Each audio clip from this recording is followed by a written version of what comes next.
Welcome back to Saints and Sinners, where legends breathe, miracles bleed, and the line between hero and myth slips through your fingers like smoke. Hit follow, subscribe, and buckle up, because today's story, well, it sounds like it was ripped straight out of a midnight action movie like Ghost Rider.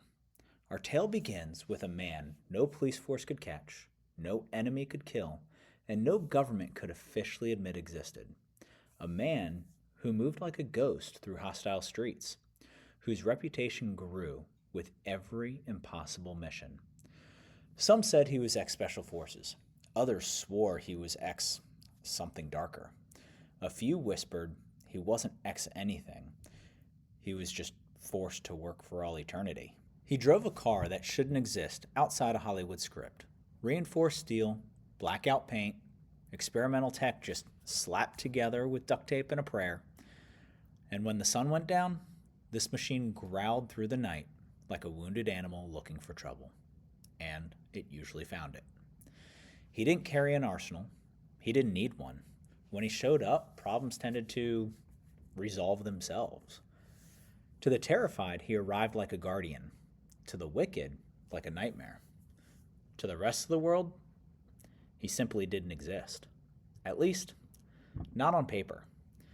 But legends always have a beginning, and this one begins with a single man, a single mission, and a heck of a lot of gunfire.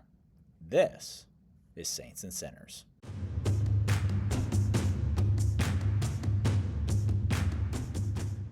Every war zone has its legends. This one is no different. He arrived the way storms do, unannounced, unavoidable, and unforgettable. Some say they've seen a rider blaze through the darkness, a lone figure wrapped in smoke, guided by headlights that cut through the night like twin flames. He wasn't on a horse.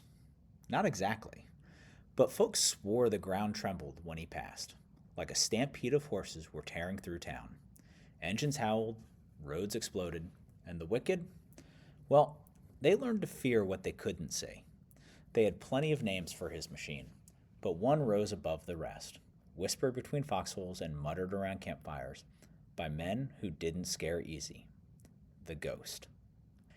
Not because his skull glowed like fire, though some swore they saw sparks dance off steel when he braked, but because it showed up where it shouldn't exist. On roads, no vehicle should survive. In firefights, no man should outlive. At moments when death seemed the only thing guaranteed. His arsenal consisted of exactly two things. First, a roaring, snarling, apocalypse-born Camaro that looked less built and more summoned. Black as midnight, loud as judgment, fast enough to outrun fear itself. The U.S. Air Force had taken the original car, gutted it to the ribs, and rebuilt it like they were prepping for the end days. Steel plating welded along the frame, Kevlar layered beneath like dragon scales, a paint job so dark and so stealthy it seemed to swallow the light around it. Because it did. The windows? Just reinforced steel slits, less of a windshield and more of Mad Max. Inside, luxury went to die. No padding, no upholstery, just exposed metal, rattling bolts, and a dashboard that looked stolen from a jet fighter. Night vision, thermal imaging, a nitrous boost system for when physics got in the way, and a radio linked directly to support for the rare moment when he would actually need it. And behind the wheel? Well, the names were many. Ghost Rider, the Guardian Angel, but the one whispered in trenches and foxholes, the one spoken with a mix of awe and disbelief was God's Rambo. Not because he came in guns blazing, but because he came without warning. No convoy, no escort, no humming of backup forces on the radio, just a man, a machine, and a mission. His weapon? A Bible that had survived more war zones than Rambo, Mad Max, Jason Bourne, and John Wick combined. Taped inside the front cover, dead center, was a handwritten note. God is my armor. And he meant it. Because this demonic-looking beast was never meant for cruising. It was purpose-built for one terrain. Hell. As for his own mortal mission, it consists of stories so ridiculous they had to be true. That he'd driven straight through ambushes, and the car shrugged it off like a mild inconvenience. That explosions went off under his wheels, and he drove through it laughing. That snipers lined up their best chances and missed every single time. Well, except for once. But that's a story we'll get into. When this supposed angel of vengeance stepped out of his beastly machine, there were no flaming chains, no guns, no knives, no weapons of any kind, just a pair of scarred hands and a small battered Bible tucked into his vest. While others brought death, he brought supplies. While soldiers took territory, he took risks, carrying food, water, medicine, and hope straight through hell to the people the world had forgotten. The Ghost Rider, they whispered, had fire in his engines and heaven in his pocket. And the strangest part? Where he went, the dying lived. The lost were found. The bullets missed. And the impossible? Well, the impossible kept happening. The villagers said he moved like a ghost, unharmed, untouched, unshaken, as though darkness itself simply refused to claim him. If this were a Hollywood story, the missions would come in coded envelopes, signed by shadowy agencies with dramatic sound cues in the background. But real missions don't begin on a glowing movie screen. They start with quiet knocks on shattered doors, with mothers begging someone, anyone, to save their children, with villages cut off for weeks because no armored convoy was foolish enough to cross the killing fields. So, he went alone. Night runs mostly, because the darkness was the closest thing to cover. He memorized back roads the way monks memorize scripture.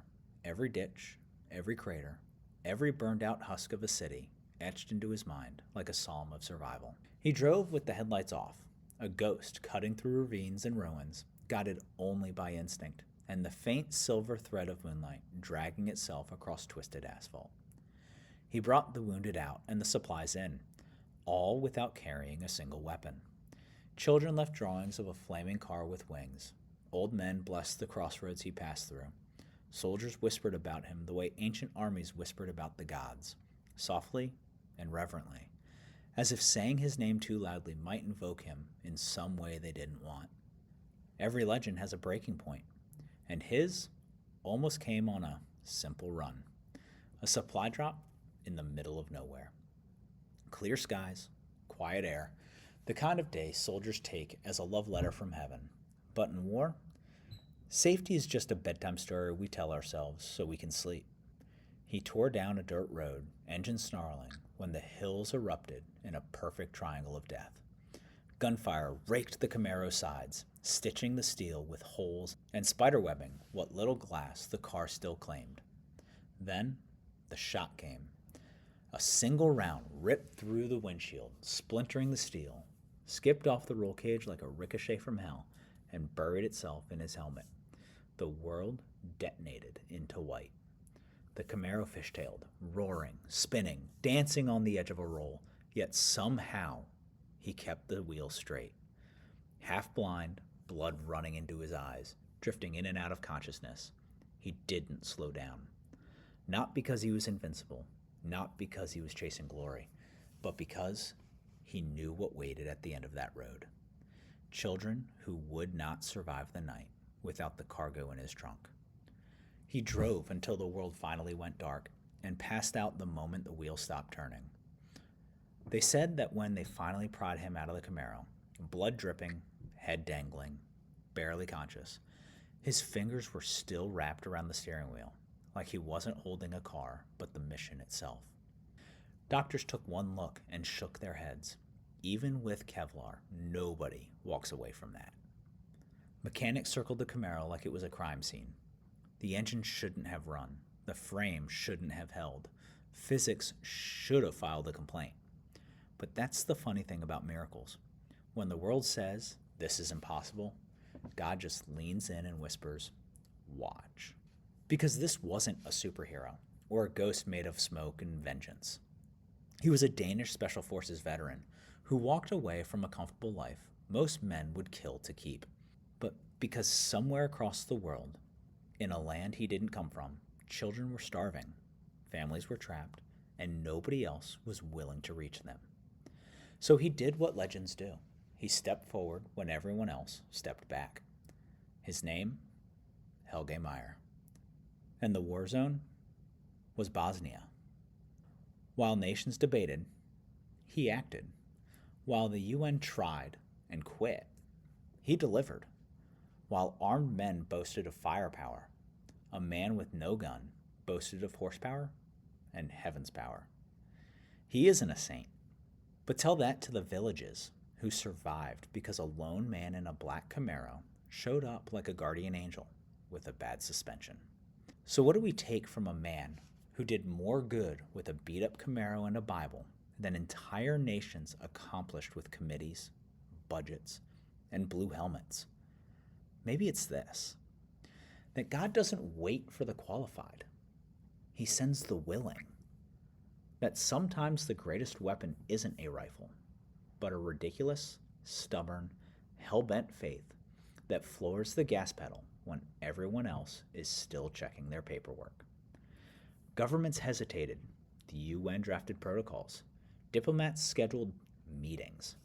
But one man, just one, turned the key, tightened his grip on the wheel, and drove straight into the fire because lives were at stake, and hesitation was a luxury he and God couldn't afford.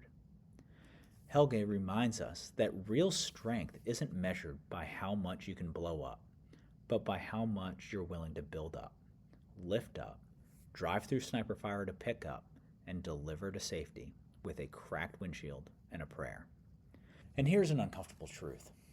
The world preaches safe Christianity, if it preached Christianity at all.